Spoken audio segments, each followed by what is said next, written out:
अब राम जी प्रवेश करते हैं किस नगरी में? जनकपुरी नगरी में। उस जनकपुर में जहाँ पर ज्ञानियों का जमावड़ा था, लेकिन अब यहाँ पर ज्ञानी तो रहते हैं, लेकिन अकेले ज्ञानी नहीं है। कौन है? भक्ति के साथ ज्ञानी रहते हैं। बोलो जय श्री राम। जय श्री राम। उसी नगरी में राम जी प्रवेश करते हैं जिस नगरी में भक्ति होगी। जब तक भक्ति रूपी सीता नहीं आई थी, राम जी का कोई पता नहीं था।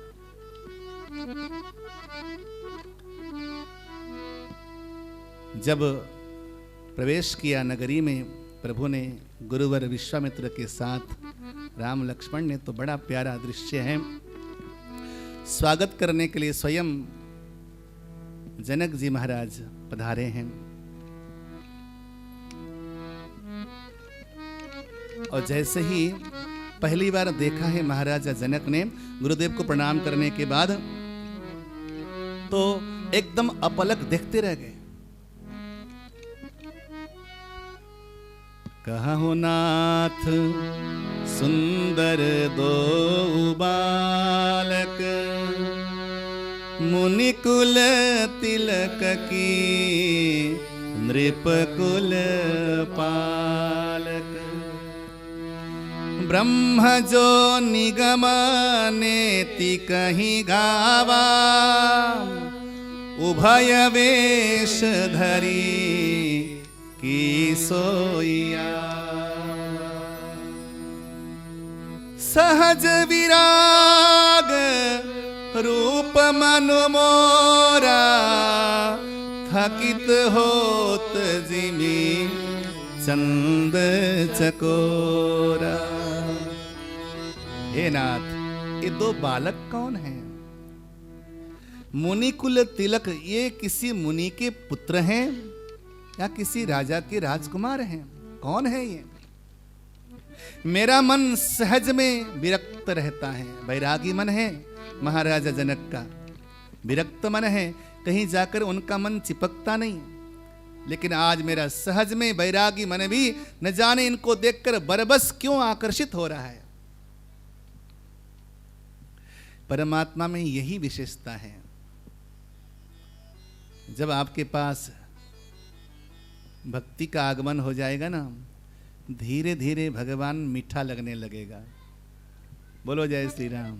जय श्री। अभी तो तुम्हें और चीज मीठी लगती हैं, लेकिन भक्ति के आने के बाद भगवान मीठा लगेगा, राम नाम मीठा लगेगा, राम का चरित्र मीठा लगेगा।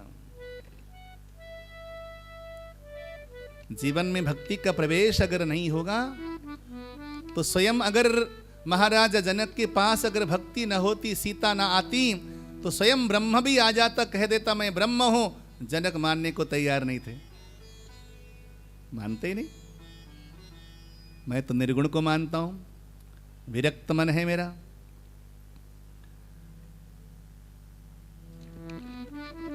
मेरा सहज में वैरागी मन है गुरुदेव। न जाने इन दोनों को देखकर मेरा मन क्यों आज आकर्षित हुआ जा रहा, खींचा जा रहा है। मेरा मन मेरे वश में नहीं हो रहा। तो वहां पर परिचय कराया कि हाँ राजन, आपने सही कहा, सभी लोग ऐसा ही कहते हैं। इन दोनों बालकों को जो भी देखता है ना, वो सहज में ऐसे इनके वशीभूत हो जाते हैं। ये दोनों महाराजा दशरथ के पुत्र हैं। ये जो बड़े हैं सांवले सलोने, ये महारानी कैकेयी के पुत्र हैं, और जो छोटे हैं ये इनके लघु भ्राता सुमित्रा के पुत्र हैं। आश्चर्य हुआ और बड़े स्वागत के साथ, आदर के साथ लेकर गए। अच्छा, एक बहुत गजब की बात सुनिएगा। सब जगह महाराजा जनक ने निमंत्रण पत्र भेजा, सब जगह भेजा, दीप दीप में भेजा, हर देश में भेजा, लेकिन अयोध्या में महाराजा जनक ने निमंत्रण पत्र नहीं भेजा। भाई अगर भेजते तो महाराजा आते ना, दशरथ जी महाराज चक्रवर्ती सम्राट आते नहीं, भेजा नहीं। संत बड़ी सुंदर कथा करते हैं। महाराष्ट्र के बड़े प्रसिद्ध संत थे जिनका नाम था एकनाथ जी महाराज। उन्होंने तत्वार्थ रामायण में एक कथा सुनाई है। दास को पढ़ने का सौभाग्य मिला। अयोध्या में महाराजा जनक ने निमंत्रण क्यों नहीं भेजा? भाई आप धनुष यज्ञ करने जा रहे हो, सबको बुला रहे हो, और विश्व का जो चक्रवर्ती सम्राट है महाराजा दशरथ, आपने उनको ही निमंत्रण नहीं दिया।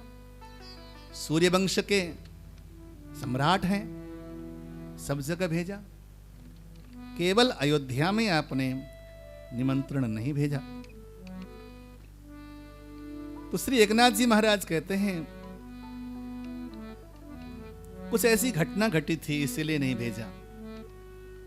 वो घटना ये थी, महाराजा जनक के बगीचे में एक समय जंगली सुअर आया। वो इतना भयंकर सुअर था, उसने आकर पूरे वन्यस्थली को, पूरी बगीचे को तहस नहस कर दिया।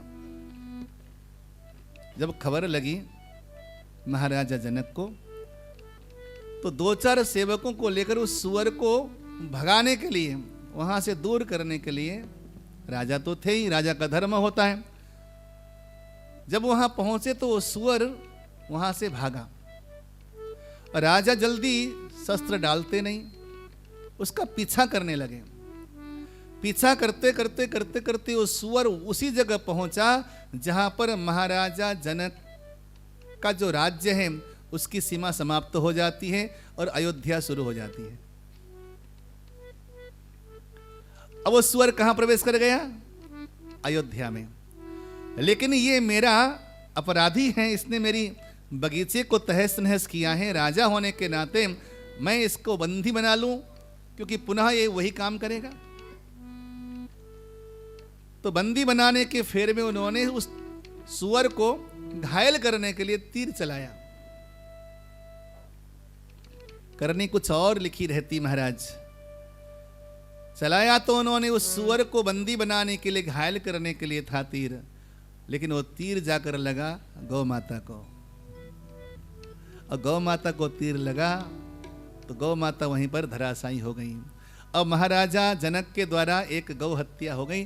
पहले के जमाने में गौ हत्या का जो पाप माना जाता था, प्राण दे करके भी उस पाप का प्रायश्चित्त नहीं होता था पहले। अब तो कहीं भी गौ हत्या हो रही है, अब तो बोलने वाला भी अपराधी होता है। क्यों बोला जा रहा है? एक जमाना था गौ के लिए लोग अपनी जान देते थे, अपने प्राण देते थे। अब महाराजा जनक से गौ हत्या हो गई, और उस जमाने में गौ हत्या यानी कि सबसे बड़ा पाप, उससे बड़ा कोई पाप था नहीं। और वो पाप कहां पर हुआ? महाराजा दशरथ के राज्य में। अब महाराजा दशरथ के राज्य में पाप हुआ है, तो महाराजा जनक ने सोचा कि राजन को एक खबर सुना दूं कि मेरे से अपराध हो गया है, कोई प्रायश्चित्त, कोई सजा। तो 2 सेवकों को भेजा। वो सेवक महाराजा दशरथ के राजभवन में पहुंचे, और उस समय ना महाराजा दशरथ भगवान की सेवा कर रहे थे, पूजा कर रहे थे। अच्छा, जिस समय भगवान की पूजा करने बैठो ना, उस समय दुनिया का सबसे बड़ा काम भी क्यों ना आए ना, बड़े से बड़े काम का भी त्याग कर देना चाहिए, लेकिन भगवान की पूजा त्यागनी नहीं चाहिए। यदि आप भगवान के सन्निकट बैठे हो ना, आज कथा में बैठे हो, तो ये कोई सामान्य पुण्य नहीं। महापुरुष कहते हैं कि असीम पुण्य का प्रताप होता है कि हम भगवान की कथा या भगवान का नाम ले पाते हैं, सुन पाते हैं। ये सब पूर्व जन्म के पुरुषार्थ का फल है। तो महाराजा दशरथ ने कहा, पूजा करने जा रहे थे, वो पूजा कर रहे थे, पूजा करते करते तो ये सेवक गए। सेवकों ने जाकर कहा कि राजन, हमारे राजा महाराजा जनक के द्वारा गौ हत्या हो गई है। तो गौ हत्या होने की वजह से उन्होंने प्रायश्चित्त पूछा है कि क्या प्रायश्चित्त है, क्या दंड है, क्योंकि ये पाप उन्होंने आपके राज्य के भीतर किया। इतना सुनना था, महाराजा दशरथ ने बगल में एक झाड़ू लगा रहा था, झाड़ू लगाने वाला नहीं होता मेहतर, झाड़ू वाले को बुलाकर कहा, वो सुनो भैया इधर आओ। जी महाराज, क्या आज्ञा है? बोले कि महाराजा जनक के द्वारा गौ हत्या हो गई है, जाओ जाकर गौ माता को जीवित करके आओ। किसको बोला? एक सामान्य झाड़ू लगाने वाले मेहतर को। धर्मात्मा राजाओं के राज सत्ता में, राज शासन में एक सामान्य झाड़ू वाला भी इतनी ताकत रखता था। इस बात को ध्यान रखना, ये समझने वाली बात है। धर्मात्मा राजा के राज सत्ता में कोई इंसान सामान्य नहीं होता, असामान्य होता है, क्योंकि जैसा राजा होता है प्रजा भी वैसी बन जाती है। वो झाड़ू लगाने वाला मेहतर झाड़ू रखी और वहां से गया उस जगह जहां पर महाराजा जनक ने गौ माता की हत्या कर दी थी अनजान में।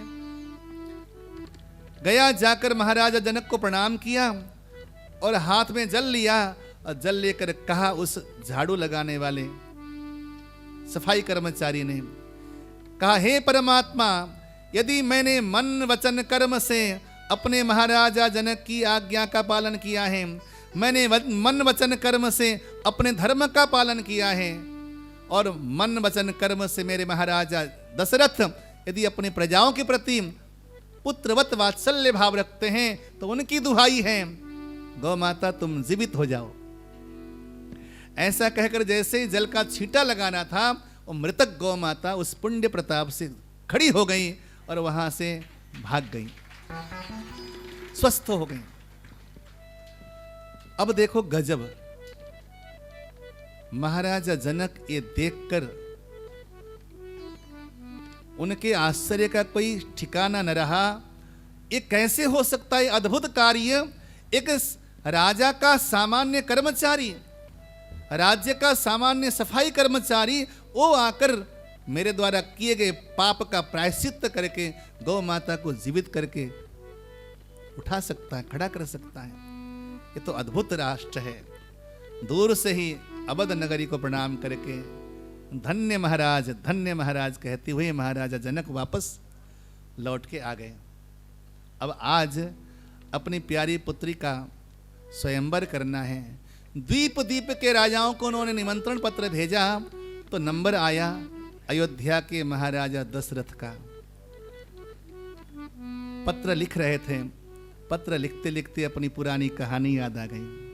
आज मैं स्वयंवर कला में महाराजा दशरथ को निमंत्रण पत्र भेजूंगा और निमंत्रण पत्र भेजूंगा और पत्र लेकर जाएंगे मेरे दूत, पत्र पढ़ेंगे और उस समय भी महाराजा दशरथ यदि भगवान की पूजा करते होवेंगे तो किसी सफाई कर्मचारी से बोलेंगे भैया जा जनकपुर धाम में, वहां पर एक शिव धनुष है उसको तोड़ के आ जा। कोई सामान्य सफाई कर्मचारी आवेगा और आकर शिव धनुष को तोड़ेगा तो मेरी बिटिया तो गई उसी के साथ। तो ऐसा सोचकर महाराजा जनक ने महाराजा दशरथ के यहाँ निमंत्रण पत्र नहीं भेजा। यानी कि अवध नगरी का एक एक व्यक्ति इतना पावर रखता था, इतने शक्ति संपन्न और सिद्ध साधक हुआ करते थे। वो नगरी है अयोध्या की और जनकपुर नगरी है ज्ञानियों की। और माँ जानकी के आने से ये ज्ञान से संपन्न और प्रेम से संपन्न नगरी बन गई है। जनकपुर में चारों ओर प्रेम ही प्रेम का वातावरण हो गया है। वही दृश्य यहाँ पर दिखाते हैं। गोस्वामी जी ने गए हैं, जाकर उनको शुभ स्थान दिया गया रहने के लिए, और स्वयंवर से 2 दिन पहले ही आगमन हुआ था भगवान का जनकपुर धाम में। कहते हैं श्री राम जी, राघव जी कहते हैं गुरुवर से, गुरुवर लखन चाहता है कि नगरी देखें, जनकपुर नगरी कैसी है उसको देखने की लालसा है उसके मन में। यदि आपकी इच्छा हो तो जाकर लखन को जनकपुर धाम दिखा के आऊं। गुरुदेव ने कहा राम क्या तुम दिखाओगे जनकपुर नगरी? क्या तुम पहले आकर जनकपुर नगरी देखकर गए हो? भाई दिखाता तो वही है जो पहले देख चुका हो, जो पहले नगरी को घूम चुका हो। तुम तो पहली बार आए हो तो लक्ष्मण को कैसे दिखा के ले आओगे? लेकिन गुरुवर बड़े सिद्ध हैं, वो जानते हैं कि सारा ये चरित्र राघव जी का है। नगरी दिखाने का एक बहाना तो लखन का है, लेकिन लखन के बहाने से संपूर्ण जनकपुर नगरी में जो प्रेमा भक्ति छाई हुई है उनके अंदर प्रेमा भक्ति का और बृहत संचार करने की चाह राघव जी के मन में हुई और गुरुदेव की आज्ञा पाकर निकले हैं आज जनकपुर नगरी में। अद्भुत शोभा है।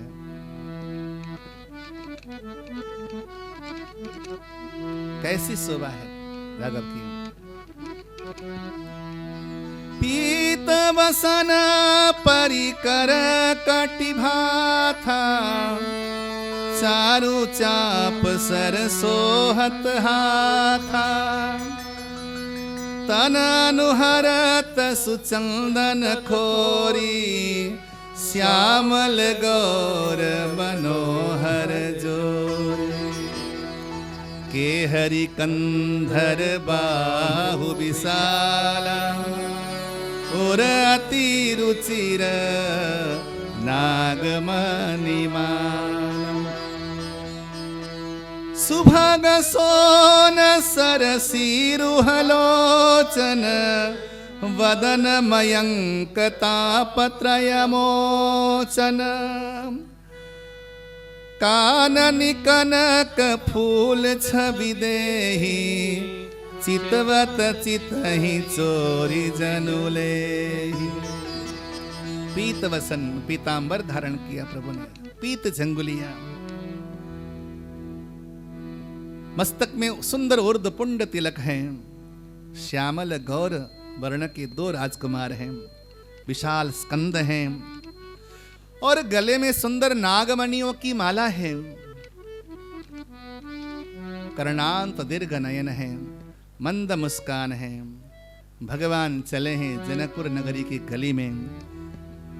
आज जब जनकपुर वासियों ने पहली झलक में राघव जी को देखा, मानो कि उनकी पलकें झपकना बंद हो गईं, उनकी पलकें खुली की खुली रह गईं। हमने अपने जीवन में ऐसा सौंदर्य कभी देखा नहीं, सपने में भी नहीं देखा। क्या अद्भुत सौंदर्य है। 15.5-16 वर्षीय राघव जी, बड़ा सुंदर स्वरूप। जब चलते हैं तो ऐसा लगता है कि मानो कि कोई मदमत्त सिंह चल रहा हो, सिंह गमन है। भगवान की शोभा, अद्भुत शोभा के मध्य में भगवान चले हैं। अच्छा,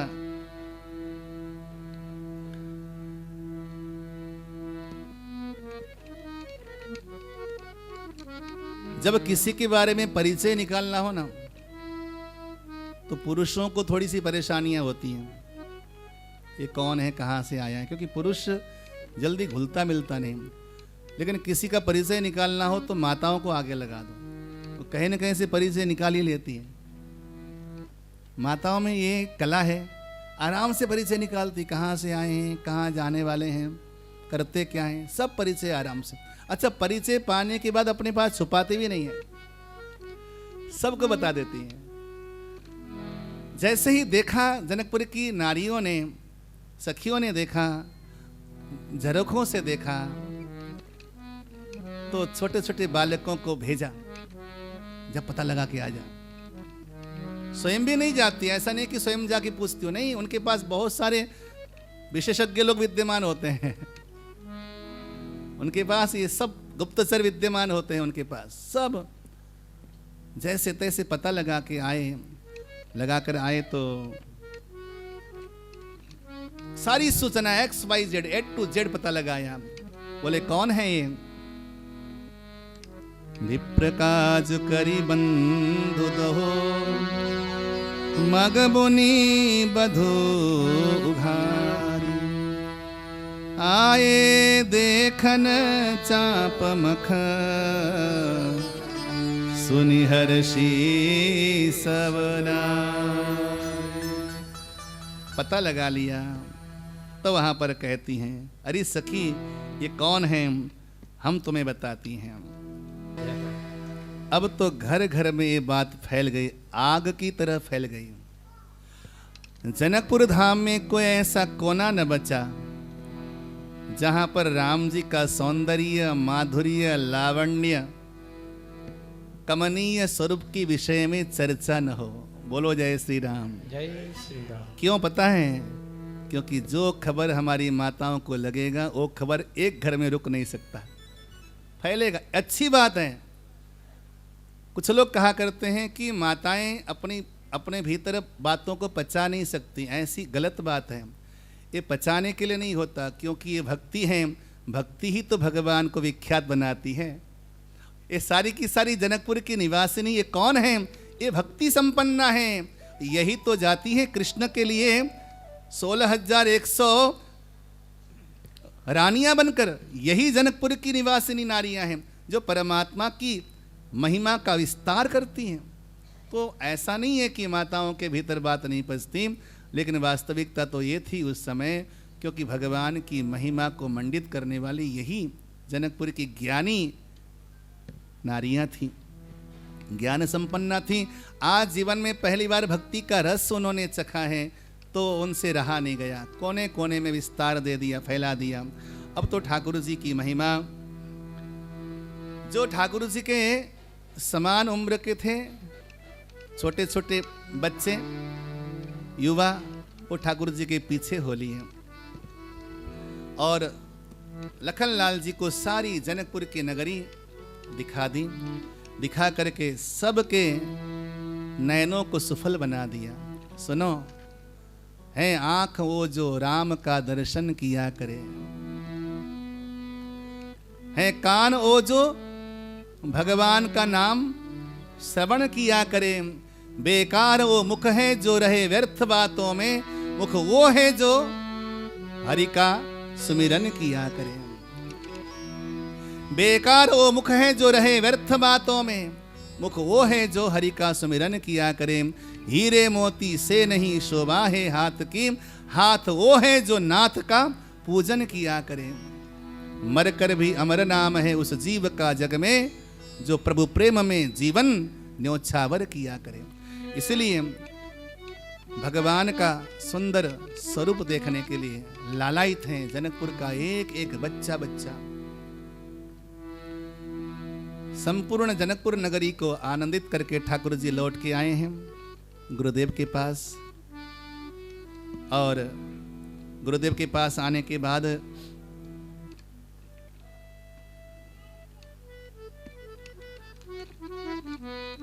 सायंकाल को भोजन इत्यादि के बाद गुरुदेव की सेवा की। रात्रि में गुरुदेव के चरणों को दबाकर सोते थे राम जी।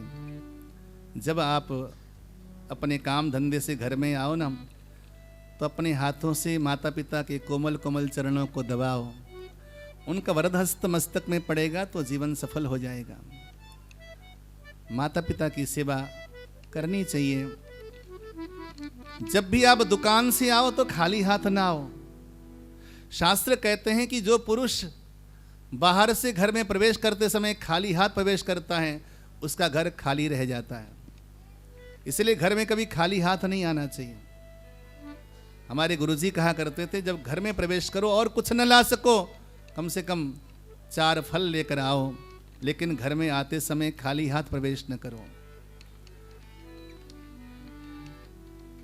पिता गुरुदेव के चरणों को दबाया, फिर लखनलाल ने राम जी के श्री चरण कमलों को दबाया। दबाकर सबसे पहले गुरुदेव विश्राम में गए, फिर राघव जी सो गए और लखनलाल जी। प्रातःकाल की बेला है आज, सुबह सुबह उठे हैं ब्रह्म मुहूर्त में और गुरुदेव की पूजा की सामग्री संकलित करनी है, संग्रहित करनी है।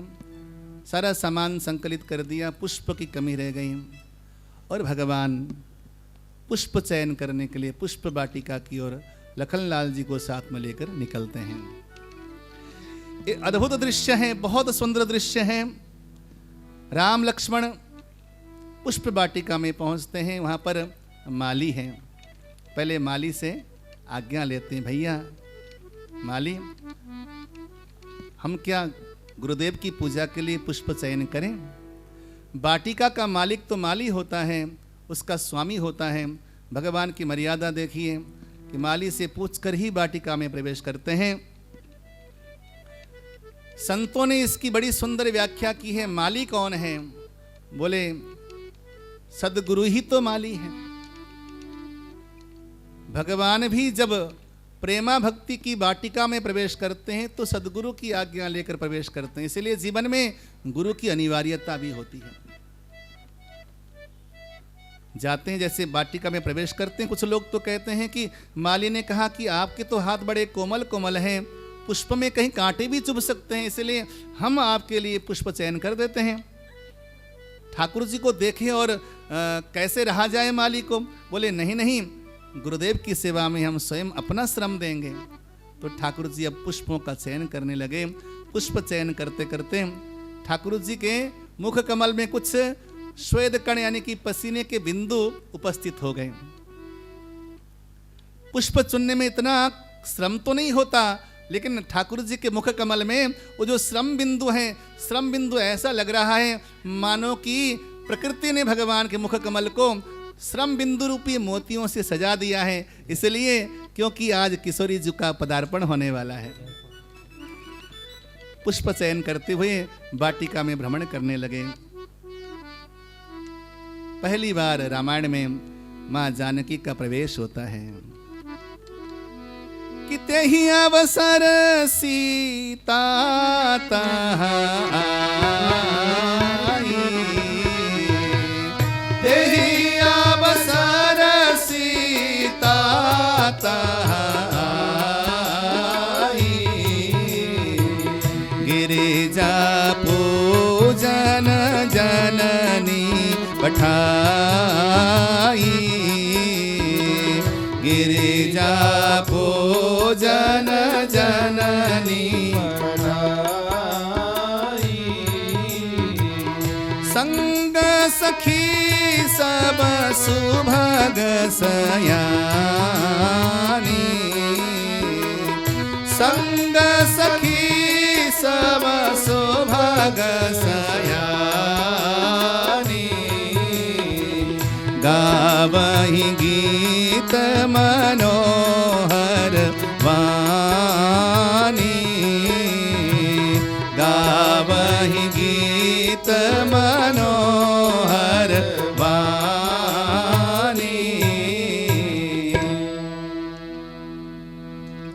रामायण में पहली बार मां जानकी का प्रवेश हुआ तो गोस्वामी जी ने कहा तेहि अवसर। कौन से अवसर में? जब भगवान उस वाटिका में प्रवेश कर गए तो उसी समय मां सीता उस वाटिका में प्रवेश कर जाती है। अब यहां पे दो बातें अलग अलग हुई। मानो कि यहां ये दर्शाना चाहते हैं कि भगवान जहां पर होंगे वहीं पर भक्ति प्रवेश करेगी, भगवान नहीं होंगे तो भक्ति प्रवेश नहीं करेगी। हमारे जीवन में पहले भक्ति आए फिर भगवान आए, ऐसा नहीं। हमारे जीवन में पहले भगवान प्रवेश करेंगे, भगवान के प्रवेश के बाद ही वहां पर भक्ति का प्रवेश होगा। देखो, किसी पर श्रद्धा और विश्वास आपके भीतर पैदा होगी तो श्रद्धा विश्वास के साथ भगवान तो पैदा हो जाएगा, लेकिन उस भगवान की कीमत तब बनेगी जब उसके भीतर भक्ति प्रवेश करेगा। अक्सर क्या होता है कि हम कथा सुनकर या सत्संग जाकर या लोगों से हम विश्वास कर लेते हैं, लेकिन विश्वास परिपक्व तब तक नहीं होता जब तक उस विश्वास के साथ श्रद्धा न जुड़ी हो। तभी गोस्वामी जी ने कहा कि श्रद्धा विश्वास रूपिणो भवानी शंकरो वंदे। मैं शंकर और पार्वती की वंदना करता हूँ। कौन है वो? बोले कि श्रद्धा विश्वास रूपिणो। वो दोनों श्रद्धा और विश्वास के स्वरूप हैं।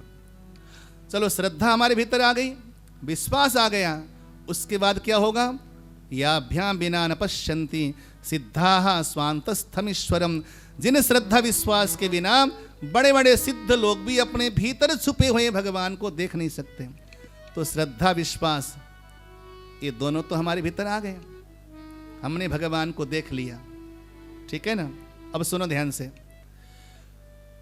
भगवान हमारे भीतर आ गए, हमने भगवान को देख लिया, हमने भगवान को सामने परख लिया, लेकिन इतना होने पर भी काम पूरा नहीं होता। केवल श्रद्धा जगने से भी काम पूरा नहीं होता, केवल विश्वास जगने से भी काम पूरा नहीं होता। अब क्या चाहिए? बोले रति चाहिए। श्रद्धा रतिर भक्ति अनुक्रमिष्यति। भागवत जी के तृतीय स्कंद में कहा भगवान कपिल ने कि श्रद्धा पैदा होने के बाद भी काम पूरा नहीं होता, विश्वास पैदा होने के बाद भी काम पूरा नहीं होता, उसके साथ क्या चाहिए? रति चाहिए। भाई आज नवरात्र चल रहे हैं, विश्वास तो है, श्रद्धा भी पैदा हो गई, माता रानी घर में आ गई, 9 दिन तक सुबह शाम जय अम्बे गौरी जय अम्बे गौरी, लेकिन प्रतीक्षा में रहते हैं कि कब नवरात्र खत्म होंगे और भोजन का सारा मेनू तैयार कर लेंगे। यही होता है ना? नहीं होता। कब नवरात्र समाप्त हो जाए और कब हम अपने दोबारा से विषयों में लग जाएं। तो वहां पर यह कहना चाहूंगा कि श्रद्धा जगने के साथ साथ हमें और चाहिए। वो क्या चाहिए? बोले रति चाहिए, यानी कि नवरात्र के बाद भी आपके अंदर वही रति निरंतर बनी रहे। जब वो रति बनी रहेगी श्रद्धा के साथ, तो अंतिम में पैदा होगी क्या? बोले भक्ति पैदा होगी। तो रति बिना भक्ति पैदा नहीं होती। आज क्या हुआ? बगीचे में राघव का आगमन हो गया। यहाँ पर श्रद्धा भी है, रति भी है और भक्ति रूपी सीता भी प्रवेश कर गई, यानी कि जनकपुर धाम आज परिपूर्ण हो गया। जैसे माँ जानकी प्रवेश करती हैं तो उन जानकी की जो 8 सखियाँ थीं, उन सखियों के बीच से एक सखी अलग हो ली, अलग चली गई, बगीचे में घूम रही हैं। घूमते घूमते अचानक उस सखी ने राघव जी को देख लिया। जब वो देख लिया, उसके पलक झपकना बंद हो गया। वो बावली सी हो गई, वो बाबरी सी हो गई, ऐसी बावली सी हो गई। राघव जी को भरपेट देखकर, भरपूर देखकर, उनकी छवि को अपने हृदय पटल में विराजमान करा करके, राघव जी को हृदय पे विराजमान कराने के बाद अपने दोनों नेत्रों को मूंद करके, बंद करके, अब वो आंखों को बंद करती हुई जानकी जी के पास पहुंची। वो प्रेम विह्वला है, उसके मुख से शब्द नहीं निकल रहे हैं, उसका सारा शरीर जो है पसीने से सराबर हो गया है, चेहरा आनंद से परिपूर्ण हो गया है, गदगद है, मानो कि उसके भीतर एक पूर्णता आ गई है, पूर्ण काम हो गई आज वो सखी। सखी की दशा देखा जानकी ने, पूछा, अरे सखी तेरी ये दशा कैसे हो गई? तूने अपने दोनों नेत्रों को क्यों बंद कर रखा है? तो वहां पर गोस्वामी जी की लेखनी पावन करती है प्रसंग को ये 2 चौपाई के माध्यम से। देखन बाग कुंवर दोइया, देखन बाग कुंवर दोइया, देखन बाग कुंवर दोइया,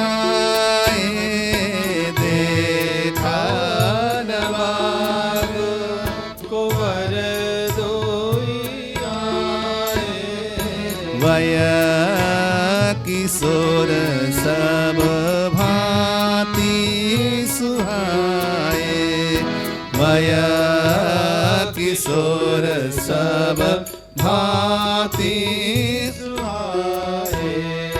श्याम गौर किमी कहा हो बखानी, श्याम गौर किमी श्याम गौर किमी कहा हो बखानी, श्याम गौर किमी कहा हो बखानी। गिरा नयन नयन बीनुवानी, गिरा नयन नयन बीनुवानी। देखन बाग कुंवर दोइया, देखन बाग कुंवर दोइया, वय किशोर सब भा सुहाए, बाया किशोर सब भांति सुहाए। ऐसी आंखें मूंद रही हैं, थर-थर कांप रही हैं और मुख में मंद मुस्कान है और आंखें मूंद कर कहती है कि मैंने आज 2 सुंदर राजकुमारों को देखा है। वो बहुत सुंदर हैं, बहुत सुंदर हैं, बहुत बहुत बहुत सुंदर हैं। तो मैया ने पूछा, तो सखी तू इन आंखों को क्यों बंद करके खड़ी है? आंखें तो खोल, तेरे आंखों से आंसू बह रहे हैं, तेरा शरीर रोमांचित हो गया है, तू गदगद हो रही है, आंसू से परिपूर्ण तेरा शरीर है और पसीनों से लथपथ हो गई है, तेरी श्वास लंबी लंबी गति चल रही है, ये अवस्था कैसे हुई तेरी? तो मुस्कुराती हुई कहती है, प्रेमाश्रु प्रवाहित करती हुई कहती है कि मैंने जिनको देखा है ना सीते, मैंने जिनको देखा है वो ऐसे अद्भुत हैं, ऐसे अद्भुत हैं, उनके बारे में बताने के लिए जिन आँखों से मैंने उनको देखा है उन आँखों के पास वाणी नहीं है, और जो वाणी बतला सकती है उस वाणी के पास आँखें नहीं हैं। कितने सुंदर हैं, कैसे अद्भुत हैं, और यही स्वरूप है। मैंने प्रथम दिवस कहा था, भगवान को जो देखेगा, देख लेने के बाद बस वो कुछ बता नहीं पाएगा। जो आँखें देख कर आई हैं उन आँखों के पास बताने के लिए शब्द नहीं होते हैं, और जो वाणी बतला सकती है उस वाणी के पास आंखें नहीं होती हैं। इसलिए ईश्वर हमेशा हमेशा मौन होता है, ईश्वर मौन होता है। इतने सुंदर हैं।